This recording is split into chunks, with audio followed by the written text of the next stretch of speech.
Welcome back. You're watching Global Eye. The crucial US midterm elections are set to take place on the 8th of November. All 435 seats in the House of Representatives, 35 out of 100 seats in the Senate will be decided along with races for the post of Secretary of State, Attorney General and other state and territorial elections. Republicans have a clear edge in the midterm election. In fact, the Axios agency is reporting that former President Donald Trump is discussing announcing the launch of a 2024 presidential campaign on the 14th of November. This is in the backdrop of a strong showing by more than a dozen Trump-backed candidates in this election. Let's now go across to Ali Vine, senior analyst at the Eurasia Group. Ali, how will this election impact Joe Biden's foreign policy agenda? Most likely Republicans will retake the House. There's a good chance that Republicans will retake the Senate as well. And if they do, it's not only President Biden's domestic policy agenda that will face difficulties, but also his foreign policy agenda. Right now, of course, we have deepening ideological acrimony in Washington. It makes it hard to pass legislation. It makes it hard to get initiatives stood up abroad. And I think that having said that, I think that there are some areas in which, regardless of the outcome of the midterms, we will see a fair bit of continuity. And I think, one area in particular is China.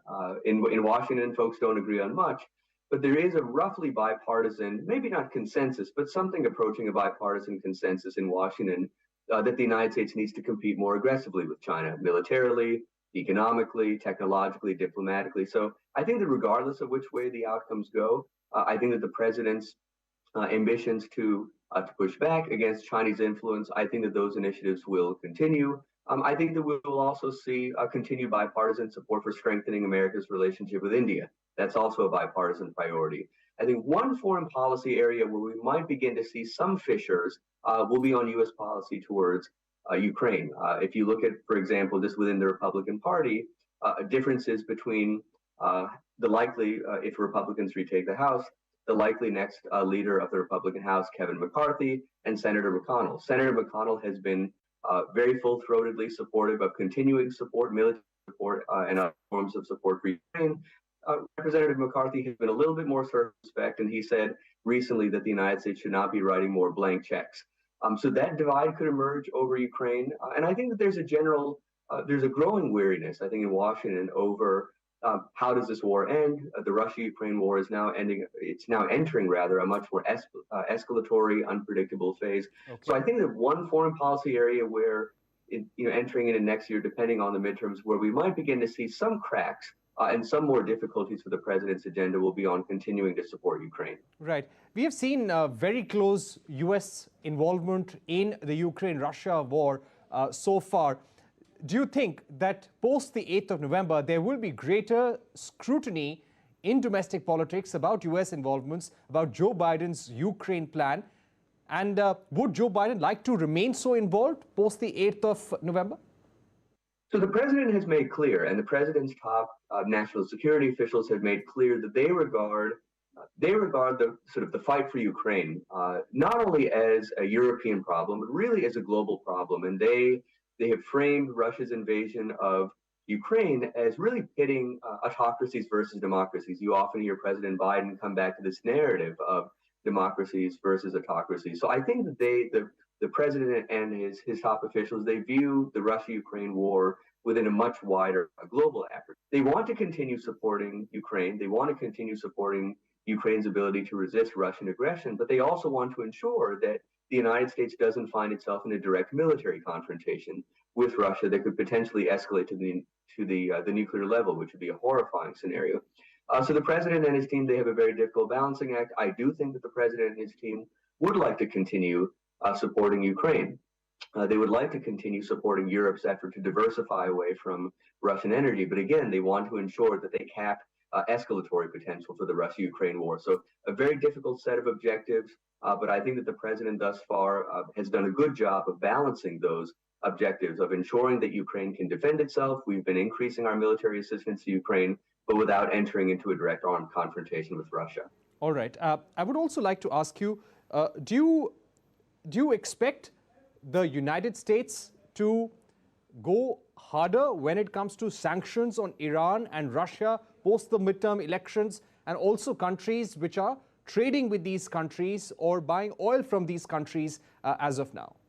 I think we will see growing pressure. If you look at not only a growing pressure individually on Russia, sanctions pressure on Russia, and growing sanctions pressure on Iran, but I think that there's growing fear and growing apprehension and anxiety in Washington over a deepening relationship between Russia and Iran. And it's not only a deepening energy relationship; it's also a deepening military relationship. If you look at the drones if you look at the drones that Russia is using right now in Ukraine, increasingly those arms are coming from Iran. So the United States is increasingly concerned not only about Russian aggression in Ukraine, it's increasingly concerned about Iranian support for that aggression, increasingly concerned about this deepening relationship between Russia and Iran. So I think that we'll continue to see a growing sanctions pressure. The question is, what impact will those sanctions have individually on Russia and Iran and also on their partnership? There are some observers who feel that the more that the United States and the West more broadly sanctions Russia and Iran, the more that those sanctions, one, could actually drive Russia and Iran closer together, but could potentially have some boomerang effects. Keep in mind that right now, the United States, it doesn't, and no country for that matter, makes foreign policy decisions in a political vacuum.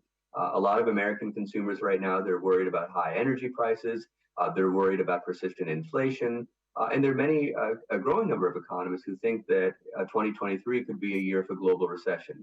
And so if we do have a global recession, if we have persistent inflation, we may well face pressure from the American public, from Western publics more broadly to say, hey, we need to bring this war to an end. We need to make a renewed diplomatic push.